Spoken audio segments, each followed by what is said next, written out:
Finger print வச்சா work ஆக மாட்டேங்குது. எங்க இந்தாங்க அன்லாக் பண்ணிக்கோங்க. என்னங்க அன்லாக் ஆயிடுச்சு? டேய் என் போன் என் ஃபிங்கர் பிரிண்ட் போட்டா அன்லாக் ஆகாதா? உங்க போனு உங்க வாழ்க்கை உங்க இஷ்டம். அதான் இப்படி இருக்கு. இதே என் போனை பாருங்க. அன்லாக் ஆயிடுச்சா? ஏன்னா இதுல பாஸ்வேர்ட் எதுவுமே இல்ல. நீங்க ஏதோ தப்பு பண்ணிட்டு இருக்கீங்க. நீங்க யார் கூடயோ ஆஃபர் வச்சிட்டு இருக்கீங்க. ஆஃபர் வைக்கிற என்ன உங்களுக்கு என்ன புதுசா? சொல்லுங்க, நானே சேர்த்து வைக்கிறேன் ரெண்டு பேரையுமே. தோ சமைக்கிற நேரம் வந்துருச்சு. இந்த வீட்ல நான் யாரு? உங்களுக்கு சமைச்சு போடுற வேலைக்காரி தானே நானு. சமைக்கிறேன், வந்து சாப்பிட்டுக்குங்க. இந்தா உங்க போனு வச்சுட்டேன். ஏய் ஃபிங்கர் பிரிண்ட் காண்டி ப்ளூஸ் மேக் கத்திட்டு போற?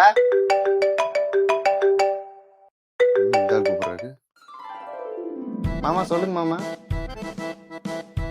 மாமா அப்படிலாம் இல்லைங்க மாமா. மாமா மாமா